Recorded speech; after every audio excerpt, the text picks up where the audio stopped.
Por favor, vamos tomando asiento porque vamos a empezar inmediatamente con la siguiente conferencia.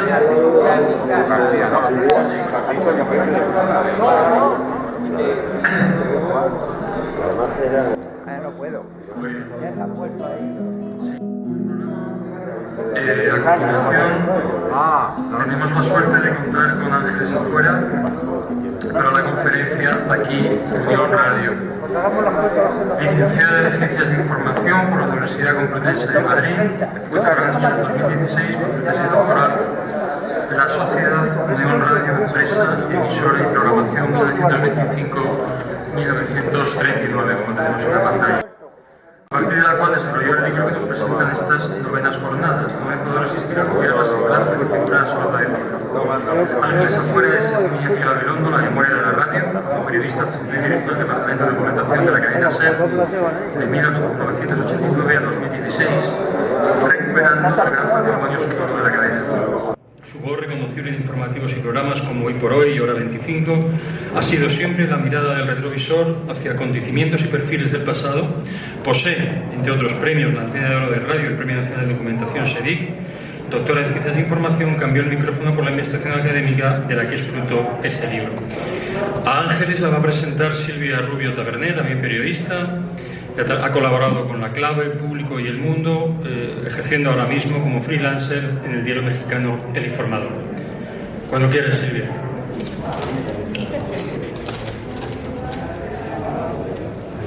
Bueno, pues buenas tardes. Estoy un poquito nerviosa porque estamos efectivamente ante una de las últimas premio Ondas, pero es el último premio que he recibido, pero no el único. Como se ha comentado, tiene también la Antena de Oro de la Radio o el Premio Nacional de Documentación Poder CSIC. Y la verdad que es simplemente premios que avalan una trayectoria que ha estado siempre en la cadena SER, que empezó con un programa como Ciudadanas, pero que también ha pasado por informativos, por la 25. Y destacar, por supuesto, que tuvo la maravillosa idea a finales de los 80, en 1989, de poner un poco de orden en la sala y decidir hacer el departamento de documentación de la cadena SER. Que voy a hacer aquí un spoiler, si me permites, Ángeles, porque cadena SER es desde 1940, pero ella lo que hace es, además, me imagino que en una sala como esta, ¿no?, que hay historiadores, que hay investigadores, sabemos lo que es la importancia del trabajo que tú realizaste, de poder tener esos archivos bien guardados desde el 89, pero también recuperar todo lo que se podía anterior de la cadena SER y también de su predecesora, que es Unión Radio. Entonces, pues por ejemplo, antes que estábamos hablando de la nueva revista de Gefrema, a Ángeles, por ejemplo, la debemos el conseguir una pequeña adaptación que se había hecho en las ondas de Hamlet, ¿no?, con Fernando Rey, que la recuperaste cuando se pensaba que estaba perdida. Entonces, bueno, en ese trabajo de Lara Croft, de arqueóloga de las ondas, de los archivos sonoros y también de la documentación, nos viene hoy a hablar con este libro, con aquí Unión Radio, que yo antes te lo he comentado y no sé, como lectora y como periodista, agradecerte este trabajo porque me ha dado la sensación de haber un enorme vacío de un medio que ha estado presente en todos los acontecimientos, en todos los eventos de un siglo, porque Unión Radio empieza en 1925 a emitir, y del que no se sabía nada. Entonces, me ha parecido tan sorprendente descubrir tanto gracias a este trabajo, que yo desde luego os animo a cualquiera que se asome a él, porque es espectacular. Por estas páginas están pasando gente de la cultura tan importante como Alberti, como Miguel Hernández, como Chávez Nogales, como Lorca. Te preguntaremos por la desaparecida voz de Lorca. Pero es que también, si cualquiera de nosotros pensamos en las grandes fotografías históricas, por ejemplo, de Queipo de Llano, hablando desde Unión Radio Sevilla, o ahora que también se cumple el aniversario del Partido Comunista de España, ese famoso discurso de Dolores Ibárruri, el no pasarán, es delante de un micro de Unión Radio. Y no solamente ello, o sea, estamos hablando de la proclamación de la Segunda República, estamos hablando de la victoria del Frente Popular, también de los discursos desde los sótanos del Ministerio de Hacienda, el primer clásico y todo lo que ello conllevó para la radio, el esfuerzo de poder salir fuera del edificio de Gran Vía. Entonces, todo ello con una cantidad de datos impresionantes nos ofrece Ángeles en este libro, que lo que digo, para mí ha sido toda una sorpresa y desde luego que te lo agradezco. Así que Ángeles, te paso el micro, que bien decirle esto para alguien como ella, y los quedamos. Bueno, pues...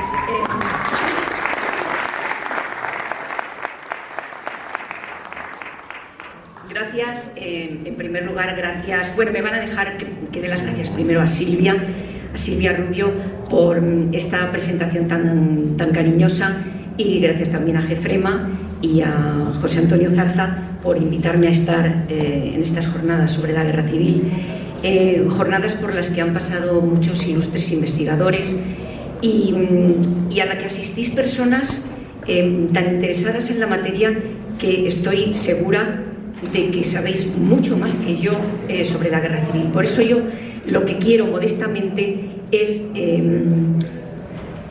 ceñirme a la investigación documentada, porque yo lo que he podido investigar está documentado, lo que no está documentado no se puede contar.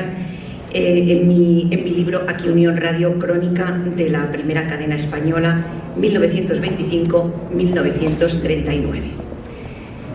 Y solo con estas fechas ya os podéis imaginar la etapa que le tocó vivir a Unión Radio. Unión Radio es la gran desconocida de los orígenes de la radio en España, y a ella le he dedicado mi tesis doctoral primero y luego este libro que está editado por Cátedra. Así que me propongo hablar un poco brevemente de cómo nació y creció Unión Radio, para que tengáis idea de lo que fue aquello, y detenerme ya algo más en el periodo bélico, en el que tuvo un papel realmente protagonista.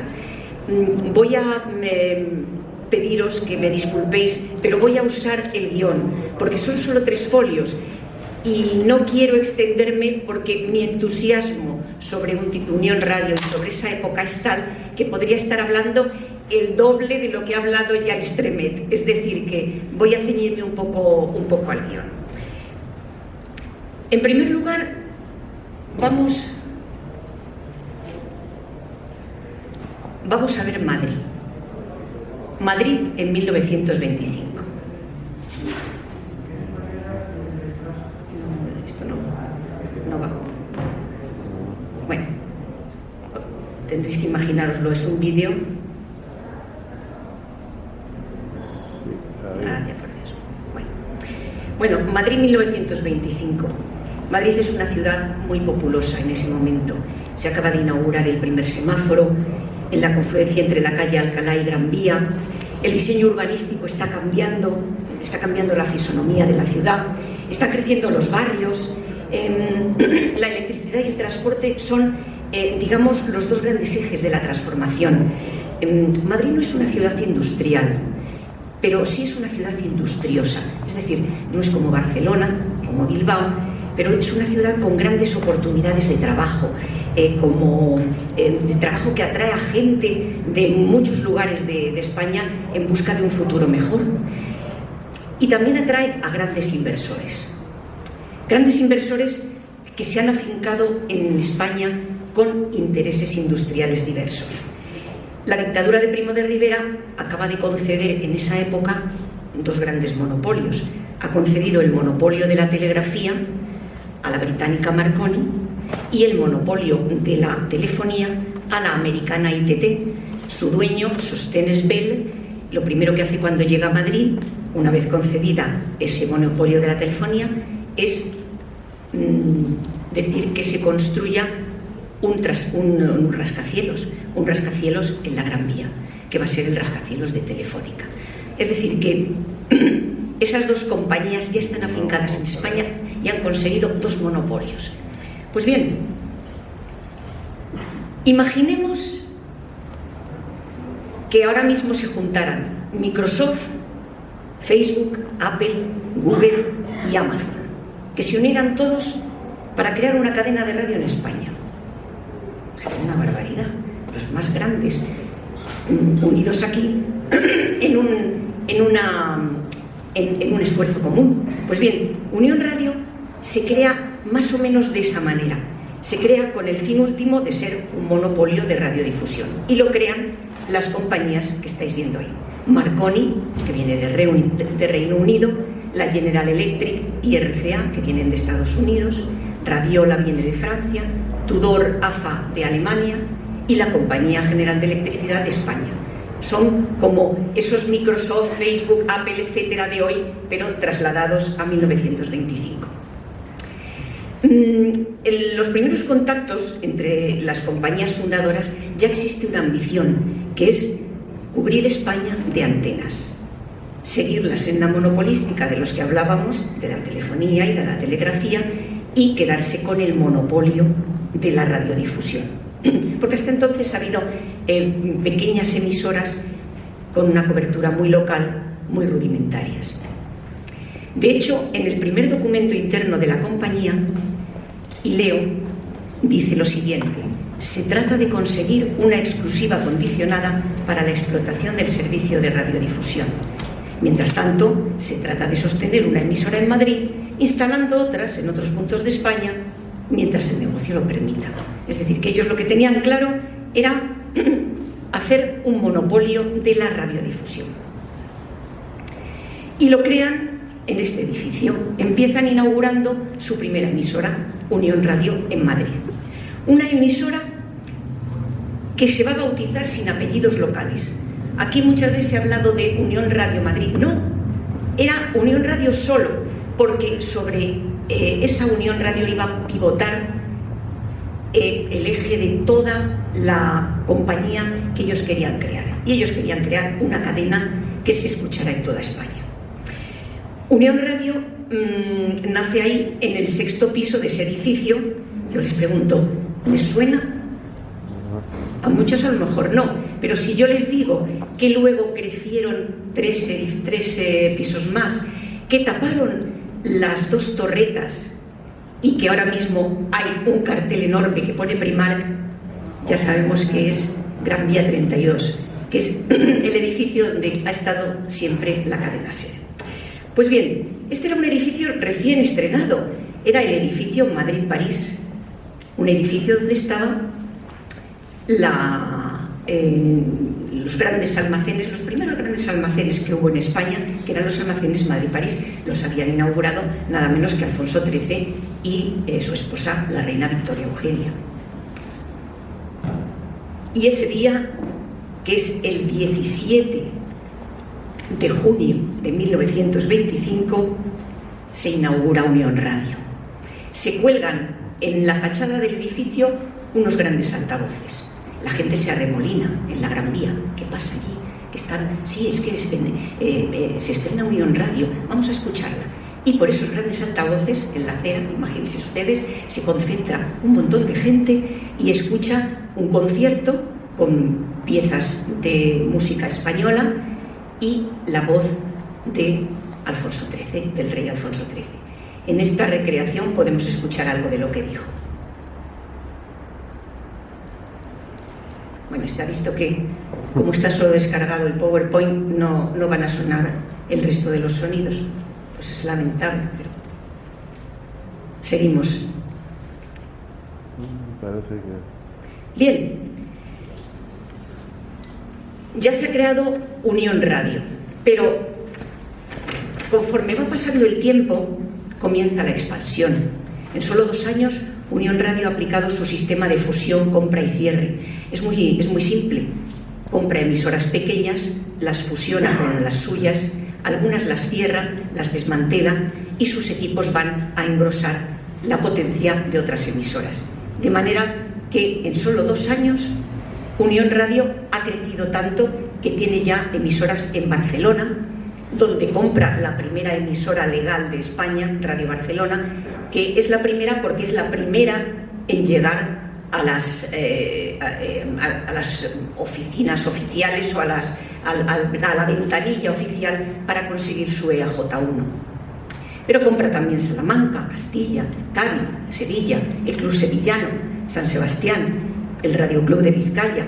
Compra Radio Ibérica. Radio Ibérica había nacido aquí, en Madrid, y ha sido la primera emisora en tener una emisión regular, una emisión de todos los días. Era una pequeña emisora con muchísimo menos ambición que Unión Radio, que se lleva por delante a todas las más pequeñas. De manera que, como ven ustedes, en 1931, cuando llega la Segunda República, es la radio de referencia en un momento en que cada vez interesa más la política. Tiene, de todas las emisoras que hay en ese momento en España, de las 8 que están emitiendo, digamos, de una manera regular, Unión Radio tiene 5. Se puede decir que ha conseguido la cadena que estaba preparando para aspirar al monopolio oficial, que al final nunca llega. Entonces llega la República y el cambio político es decisivo para Unión Radio. El 14 de abril de 1931, lo primero que hace Niceto Alcalá Zamora es reclamar el micrófono de Unión Radio porque quiere hablar a todos los españoles de el nuevo régimen, la esperanza de toda España después de la dictadura. Francesc Macià también saluda a los oyentes y anuncia que toma posesión del gobierno de Cataluña. Yo en el libro hago una cronología muy detallada de cómo informó la radio durante ese día, durante ese 14 de abril de 1931. Porque me da la sensación de que fue entonces cuando la radio, que había sido durante esos primeros años un medio de entretenimiento, se convierte realmente en un medio de comunicación. Es la primera vez que se da cuenta de que la radio es un servicio público y a partir de entonces lo va a ser sin ninguna duda. Entonces yo hago una cronología de lo que está pasando, de cómo informa Unión Radio en esos primeros dos días tan excepcionales para nuestro país. Unión Radio saluda con esperanza al nuevo régimen. La saluda desde las propias páginas de la revista Ondas, que es su órgano de expresión. La revista Ondas se publicaba semanalmente y además de la programación y reportajes, etcétera, pues hacía artículos de opinión, etcétera, etcétera. Pero vamos a leer entre líneas. Primero leamos lo que le dice Ondas a la Segunda República. España ha sufrido uno de sus acontecimientos históricos de mayor trascendencia política. La monarquía ha dejado paso a la República, solicitada por el pueblo en las urnas electorales. La emocionante expresión de civismo que han dado los españoles en tan difícil trance honra a España, capacitándola para gobernarse dentro de los más amplios postulados de la democracia. Unión Radio, que resignadamente ha soportado las imposiciones del régimen hasta en los últimos momentos, expresa al nuevo gobierno su adhesión completa.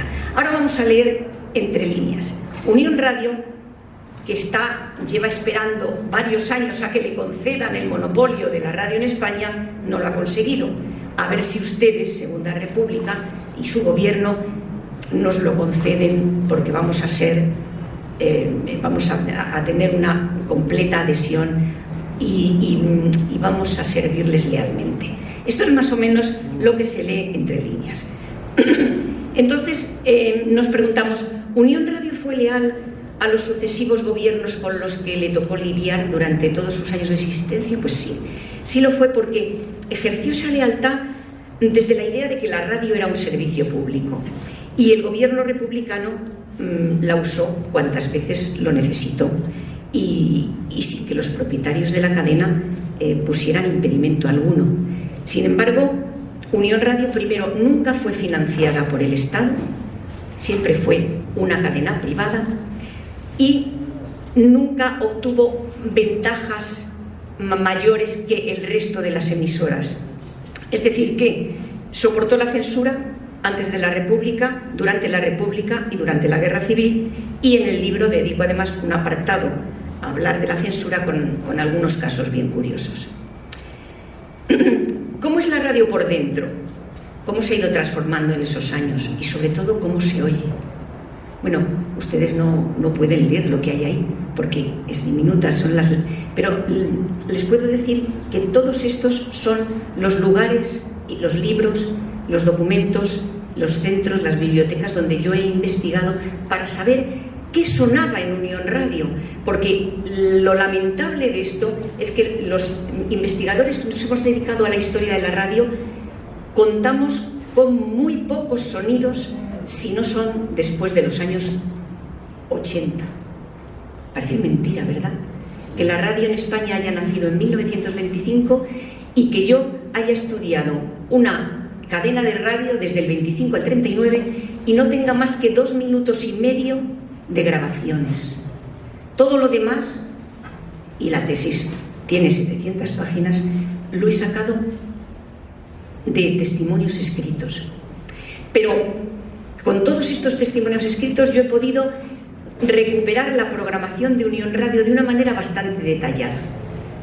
Vamos a hacer como un álbum de fotos y les voy a pasar unas cuantas fotos para que vean cómo sonó la radio desde 1925 hasta que empezó la guerra. Pues por ejemplo, había publicidad.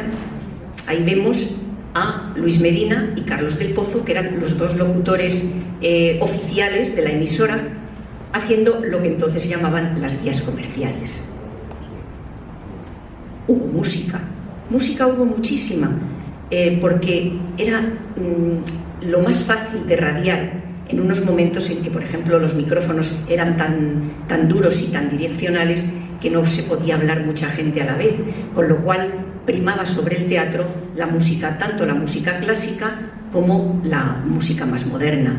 Ahí tenemos, por ejemplo, al Sexteto Unión Radio, que era el sexteto oficial de la emisora.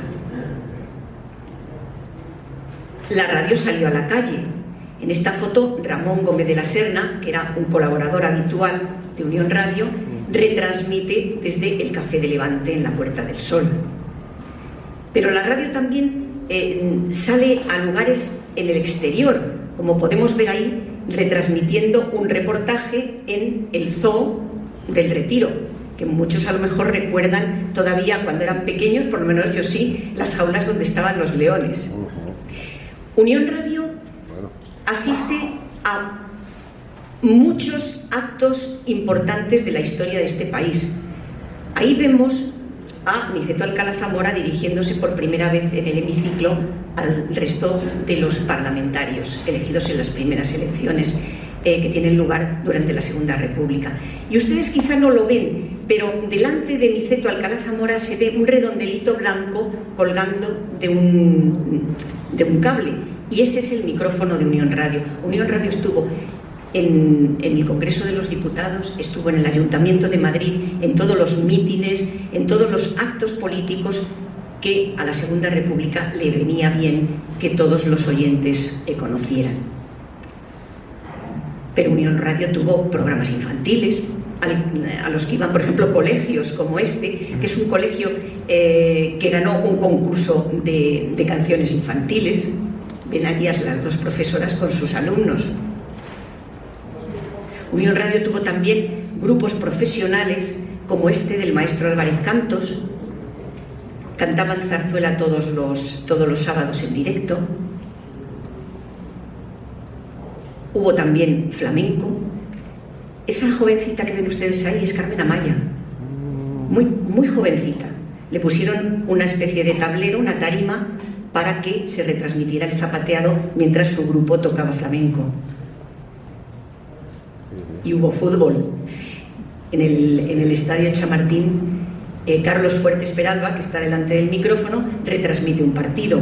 Y al fondo ven a dos personajes con unos auriculares puestos, que son los técnicos. Hubo discos. El disco empezó a hacerse más popular en discos de pizarra de esa época. Evidentemente no eran los discos de vinilo que llegaron después, estos eran esos discos de pizarra grandes, como pizzas familiares, que entonces se tocaban en gramófono. La revista dice, son discos porque se oían con tal nitidez que parecía que estaba la orquesta tocando en directo. La nitidez que puede tener una emisora de radio de los años 30, evidentemente. Hubo teatro, Y hubo seriales, que parece que los seriales son los que llegan en los años 50. No, hubo seriales y este es el primero. Aventuras de una parisienne en Madrid, novela radiofónica. Lo primero que se pudo oír de teatro en la radio. ¿Hubo mujeres? Sí, efectivamente. En la portada de mi libro está la primera mujer que presentó un informativo llamado La Palabra a las 8 de la mañana. Es decir, que Pepa Bueno, Ángeles Barceló tuvieron una precursora mucho antes, en el año 1930, que fue Lolita Agulló. Pero aquí tenemos a Matilde Muñoz, que fue también directora de su programa. Es decir, que no eran solamente mujeres como voces, sino mujeres que tenían mucho que decir. Y de hecho hubo muchos programas en los que participaron como adaptadoras de teatro, presentadoras, por supuesto, pianistas, cantantes, etc. En todos estos años pasaron las diputadas, pasaron las mujeres del Liceo Club, pasaron feministas, y se dio una voz a la mujer, a la nueva mujer, digamos, que estaba despertando a lo intelectual, a lo cultural, pero mezclándolo, lo que son las épocas, ¿verdad? Lo mezclaban con recetas de cocina, el cuidado de los hijos, la moda, la belleza. Se juntaban, digamos, la parte más tradicional de la mujer con la parte más vanguardista, porque la época era así y había que aceptar que esa época fue así y tuvo esas dos cosas. Mire, por ejemplo, esta es una anotación del programa de gastronomía que ese día, 29 de febrero de 1928, iba a dar la receta del potaje y de las croquetas de salmón. En fin, esta es la última foto de este rápido álbum que les he traído. Todo el mundo habló por Unión Radio. Y yo he visto guiones en los que habla todo el espectro político. Es decir, que Unión Radio estuvo abierta a todos los mensajes políticos que se debían dar, especialmente en periodos electorales. Pues bien, llegamos a 1936. Si en 1925 Unión Radio podía ser escuchada por 19.000 receptores, en 1936 había oficialmente 303.983 receptores. Pero esas cifras son muy engañosas. Son muy engañosas porque había que registrar el aparato de radio y pagar un canon. Entonces, claro, mucha gente lo que hacía es que tenía un aparato de radio, pero no lo tenía registrado para no pagar el canon. De hecho, las cifras de estas épocas en las que la estadística era tan primitiva no pueden ser muy tomadas en cuenta. De hecho, las primeras cifras oficiales llegan ya con el franquismo. Años después de que acabe la guerra, las autoridades hacen un recuento de los aparatos que pudieran tener los españoles y ellos calculan que puede existir 1,5 millones de aparatos. O sea que fíjense ustedes cómo ha crecido la afición por la radio en todos estos años. De una radio más rudimentaria, como la que podemos ver en el primer anuncio, que era, había que escucharla con cascos, es decir, que era, digamos, como una especie de vicio solitario, a una radio que se puede escuchar hasta en el propio coche. La tecnología avanzó muchísimo en todo ese tiempo. Bueno, y llegamos a la Guerra Civil, que quizá sea el motivo por el que hoy yo estoy aquí. Y el 18 de julio de 1936, Unión Radio se desgaja en dos. Bueno, es lo que ha pasado, lo que le pasó a muchas familias, lo que le pasó a muchas empresas. El estallido de la guerra divide a Unión Radio como dividió a muchas familias españolas. En la zona republicana quedan Unión Radio en Madrid, Radio Barcelona y Unión Radio Valencia. Y en la zona sublevada quedan Unión Radio San Sebastián, Unión Radio Sevilla y Unión Radio Galicia. ¿Qué es lo que pasa en cada una de estas emisoras? Tanto en Madrid como en Valencia, los sindicatos se anticipan a la incautación y manifiestan la lealtad de las emisoras a la República, porque inmediatamente crean comités de control para la gestión de estas emisoras. no se pudo soslayar de todas maneras la figura del interventor del Estado. Es decir, que allí estuvo siempre vigilante de los contenidos que se emitían. En la zona contraria, Radio Galicia y Radio Sevilla se manifestaron inmediatamente afectas a los sublevados y siguieron administradas por los equipos que tenían antes de la guerra. Radio San Sebastián, sin embargo, fue ocupada por el tercio carlista primero y luego se cambió su nombre por Radio Requeté. Posteriormente sus equipos fueron desmantelados, se llevaron en camiones para llevarlos al frente y finalmente acabó en manos de Falange. Y aquí se produce un fenómeno que, visto desde la distancia, nos habla del empeño que hubo por salvar Unión Radio, tanto en la zona sublevada como en la zona republicana. Los que se fueron a un lado y los que estuvieron en otro tuvieron un gran empeño en que aquel proyecto radiofónico español, que había sido el primero de gran envergadura, como hemos visto al principio, no se viniera abajo a causa de la guerra. Desde trincheras distintas, cada uno con sus ideologías o ideales o intereses, pero con el objetivo común de que la radio siguiera viva. Por un lado estaban los propietarios de la sociedad. ¿Qué es lo que pasó con los dueños de Orla, que venían de tantos sitios diferentes, de Estados Unidos, de Inglaterra, de Francia, de Alemania? ¿Qué pasó con ellos? Bueno, la situación del país, en primer lugar, provoca la diáspora total del Consejo de Administración. Los miembros extranjeros se fueron a sus países. Otros miembros se alistaron. Otros fueron detenidos, dependiendo en el lugar donde estuvieran. Y el secretario general de Unión Radio, Luis Sánchez Cuervo, ingeniero de SICE, fue asesinado en Vicálvaro por milicianos. El propio director, Ricardo Urgoiti, salió de España temiendo por su vida. Y en las actas del Consejo de Administración, cuando yo estaba repasándolas, me encontré con que eran unas actas que tenían un número correlativo, la 1, la 2, la 3, la 4. Y me encontré 3 actas con las letras A, B y C, que son estas que les he puesto ahí. Son los 3 consejos de administración que se celebraron durante la guerra. En esas actas de administración, de 13 de abril, de 6 de junio y de 22 de agosto de 1938, lo que se trasluce es que la compañía, considerándose propietaria legítima de Unión Radio, empieza a trabajar para que después de la guerra, que ellos suponen que va a ganar Franco, les devuelvan su sociedad. Entonces, ahí tienen los pasos que hicieron. En primer lugar, se reunieron en San Sebastián. Se reúnen muy pocos porque algunos están fuera, otros están detenidos aún, otros han huido, como les cuento, y se reúnen unos pocos miembros del antiguo Consejo de Administración. Primero, preparan los cauces más propicios para recuperar la empresa después de la guerra. La Junta Técnica del Estado concede su continuidad legal y le reconoce como propietario de la sociedad. Y entonces lo primero que hacen es, tienen ustedes que presentar balances anuales y al no poder presentarlos porque la mitad de la sociedad está en el otro bando, está en la otra España, al menos ha de cumplir con Hacienda.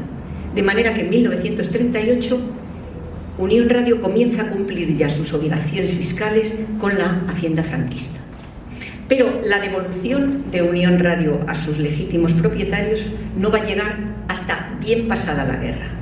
Eso tendrá que trabajárselo mucho Unión Radio, que entonces será ya la cadena SER.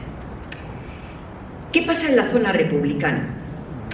Por el lado republicano quedan las emisoras funcionando gracias a los trabajadores. Los trabajadores los primeros días es la inercia de todos los medios de comunicación. Siguen trabajando, cada uno con sus noticias. Evidentemente se rompe la programación y empiezan los contenidos políticos, los contenidos propagandísticos y los contenidos de puro servicio, de las convocatorias, de los niños que se pierden. Aquello tuvo que ser tremendo. Entonces, lo que deciden los trabajadores, y ahora ya me voy a ceñir a Madrid, es crear un comité de control obrero. Entre todos los trabajadores destaca Augusto Fernández. Augusto Fernández nunca había hecho micrófono. Augusto Fernández era el dibujante de la revista Ondas, un magnífico ilustrador que colaboraba tanto con la revista Ondas como haciendo carteles, etc. Era un hombre dotado para el dibujo. En ese momento, como militante de UGT, se hace con el micrófono, él mismo confiesa posteriormente a punta de pistola. Considera que parte de la plantilla y el propio director estaban a favor de los sublevados, de manera que él asume el mando, se organiza el comité de control obrero, se vota en asamblea de trabajadores y empieza a funcionar. Desde ese momento los miembros del comité de control obrero de Unión Radio en Madrid comienzan una gestión plagada de dificultades en un entorno de presiones internas y externas y de las carencias que ustedes se pueden imaginar en esa situación. Presiones internas porque los dos sindicatos, UGT y CNT, que formaban parte del comité de control, conviven difícilmente en el día a día. Y hay delaciones y se sospecha de unos y otros, de manera que era una situación bastante complicada. Presiones externas porque Unión Radio es ya un instrumento del gobierno republicano, pero tiene que vivir de sus recursos, cada vez más escasos, porque la Junta de Defensa de Madrid, lejos de incautar la emisora, expone en las actas de la Junta de Defensa de Madrid, que yo recojo, lo dice claramente, expone el problema que sería incautar la emisora y asumir los sueldos, los gastos, el mantenimiento vivo de una emisora de radio. De manera que las arcas públicas no pueden financiar a Unión Radio en esa situación. ¿Qué hace Unión Radio? Seguir cobrando publicidad, seguir cobrando intervenciones de partidos políticos y fundamentalmente vivir de la publicidad y también de algunas donaciones de lo más dispersas, de lo más curiosas. Falta el carbón, faltan los materiales, se rompen los aparatos y hay que reponerlos de una forma más rudimentaria, más manual. No se pueden comprar nuevos componentes. Hay alistamientos entre los empleados, también hay bajas. De hecho, en alguna ocasión, alguna viuda solicita cubrir el puesto del marido técnico o del marido administrativo porque el marido ha muerto en el frente. Y la radio vive, como digo, de la escasa publicidad, que es absolutamente vigilada por las autoridades, porque se teme que dentro de la publicidad pueda haber mensajes hacia el enemigo. En marzo de 1937 se trasladan los estudios de la Gran Vía, como hemos visto antes, del edificio de la Gran Vía, se trasladan a la calle Martínez de la Rosa, a un pequeño chalet que ahora ya no existe, porque la calle Martínez de la Rosa tampoco existe ya, porque es una calle que existía debajo del paso elevado de Rubén Darío. Allí se quedan los estudios y la administración. La antena, sin embargo, se mantiene en la Gran Vía y es desde esa antena desde donde se sigue emitiendo. Hay un bombardeo en mayo de 1937 que deja así el edificio. Exactamente 8 proyectiles de cañón del 15,5. Deja maltrecha la antena, pero la antena sigue emitiendo. Ahí tienen un agujero, pero aquí lo van a ver mejor. Así queda el edificio durante la Guerra Civil. Pero la antena queda en pie. Esas dos antenas que vemos, la antena y la contraantena. Una antena que sirve, por cierto, a los quintacolumnistas madrileños para emitir mensajes desde el Madrid republicano hasta el mando rebelde en Salamanca. El propio José Carreño, que es el delegado de propaganda y prensa, ustedes lo conocerán bien, se queja así en las actas de la Junta de Defensa de Madrid. Y dice Carreño: he podido percatarme de que al terminar la emisión de Unión Radio, con la misma longitud de onda, una radio facciosa que presumo es de Salamanca comienza a funcionar despotricando hasta las 12:30 de la noche y todo lo oyen, puesto que Unión Radio es la que está escuchando todo Madrid. Así que he dispuesto, con el fin de evitarlo, que Unión Radio continúe actuando hasta esa hora para que sea imposible oírla. Es decir, que prolongue la emisión Unión Radio para que no se les cuele la emisora clandestina. También los quintacolumnistas transmiten desde esa emisora hacia Salamanca. ¿Por qué? Porque es posible esto en el centro de Madrid, de un Madrid republicano. Un empleado y dos ingenieros de la emisora, Antonio Calderón, Jesús Martín Córdoba y Manuel Rodríguez Cano, facilitan a la quinta columna el acceso a la antena y la transmisión a través de un receptor que camuflan en el mismo edificio. En el edificio, como saben, ya no está la redacción, entonces ellos propician que se camufle un receptor y que se pasen los informes que el capitán Manuel Gutiérrez Mellado, que pertenecía entonces al SIP, escriba con las órdenes o las informaciones que pueden ser de interés para el otro lado. Hay también un hombre que se llama Antonio Boutelier, que cuenta así cómo funcionaba esa radio clandestina, esa radio que enviaba mensajes y noticias cifradas al bando rebelde. Y dice: todo el emisor y sus piezas eran camuflables, siendo las barras del circuito oscilante unas barras de cortinas, el emisor en reposo un simple aparato receptor y el manipulador una tableta de timbre y unos trozos de hierro con unas simples tuercas, que revueltos en un cajón de hierros viejos, si hubiera habido un momento en que alguien los hubiera visto, no podían en modo alguno hacer presumir su empleo. De manera que Unión Radio en ese momento transmitía para la República y transmitía también para la España franquista. ¿Qué emite Unión Radio durante esos 3 años de guerra?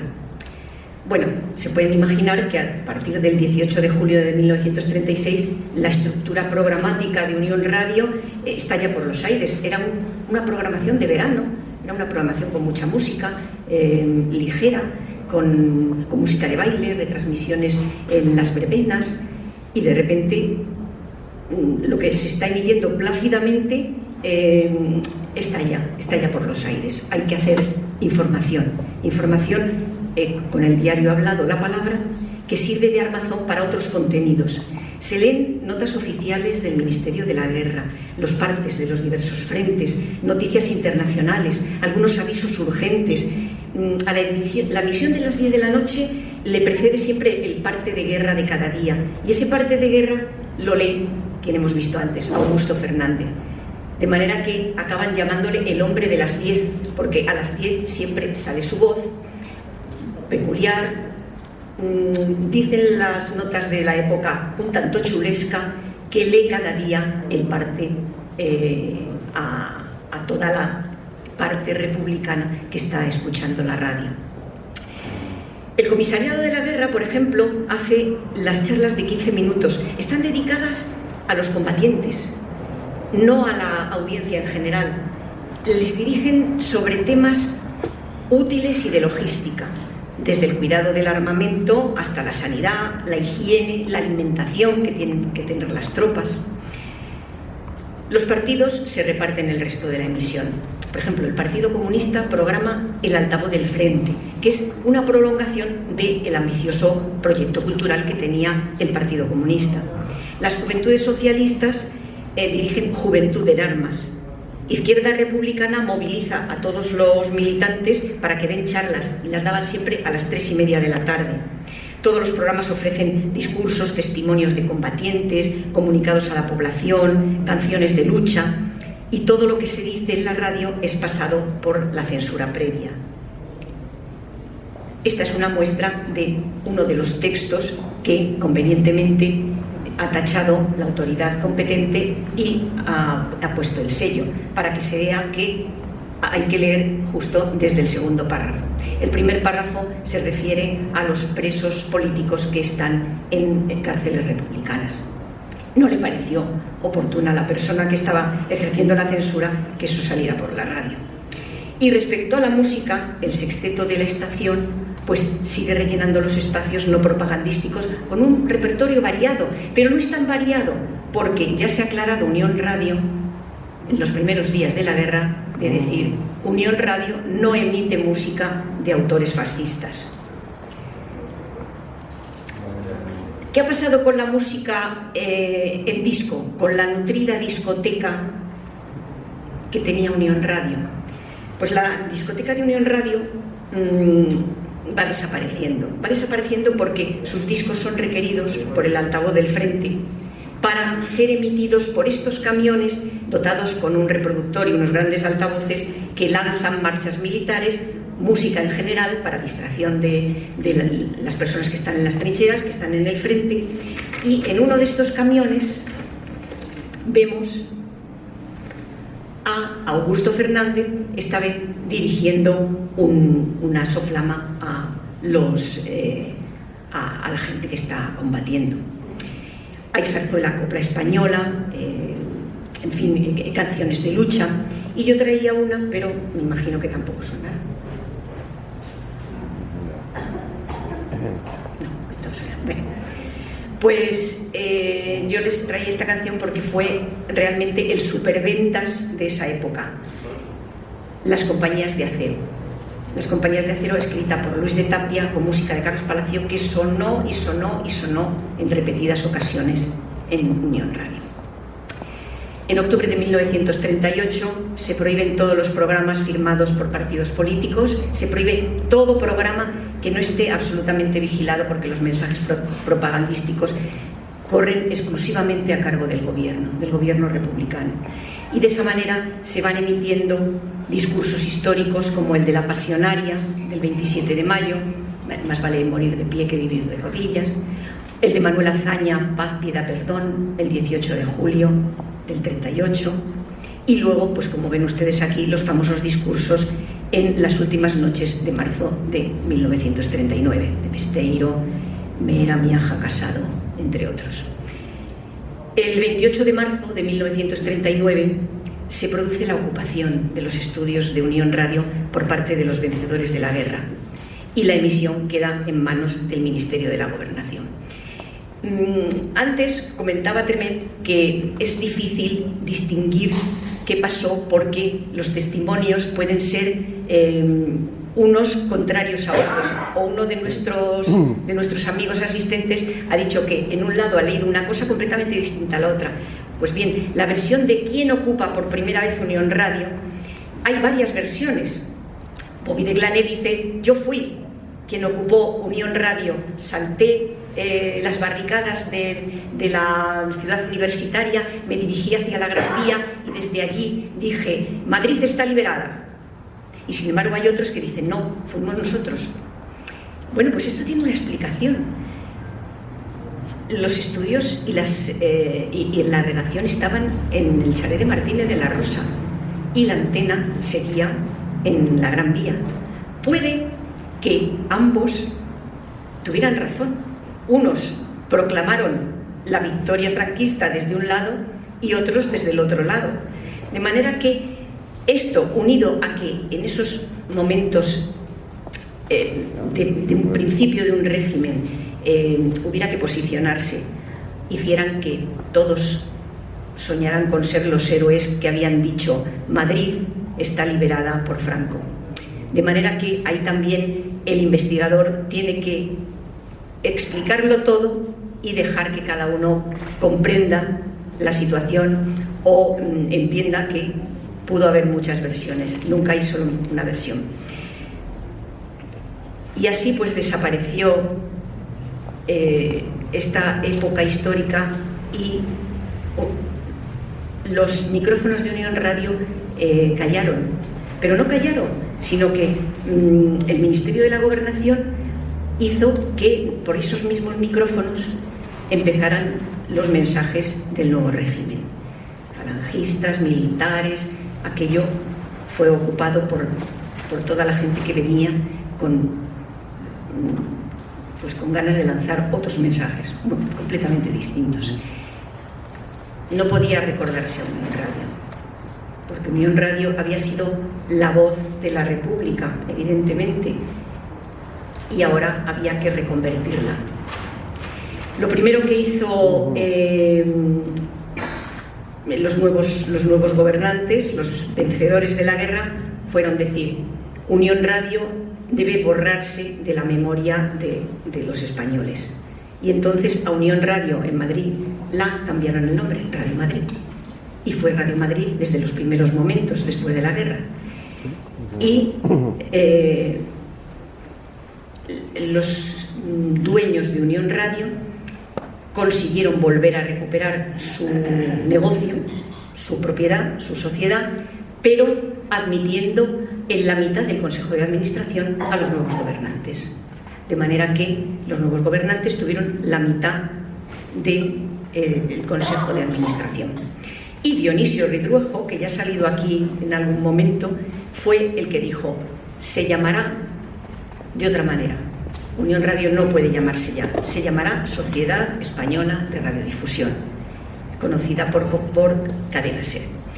Y yo, para hacer mi última reflexión, creo que durante todos estos años de investigación yo me he preguntado ¿por qué Unión Radio, que llegó a ser la radio con mayúsculas, que ustedes lo están viendo, por qué es tan desconocida? ¿Por qué a mí no me han hablado de ella?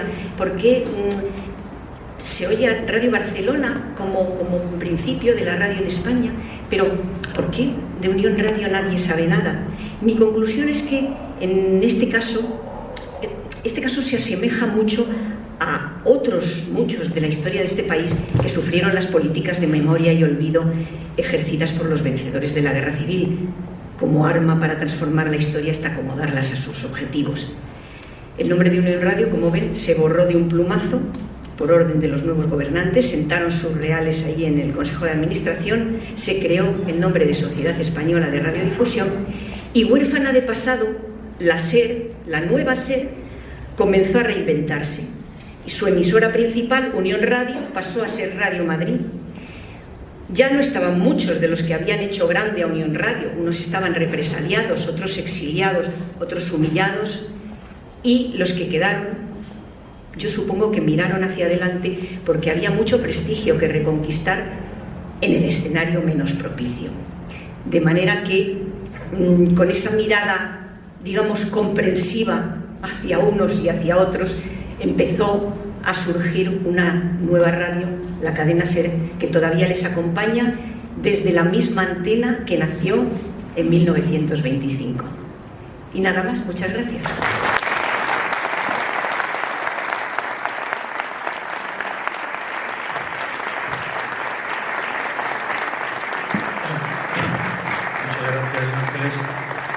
Por razones de tiempo solo vamos a poder realizar una pregunta. De todas maneras, cuando acabe el acto seguro que estará a disposición de realizar otras. Así que si alguien tiene alguna cuestión que plantear a Ángeles, ahí al fondo se pueden.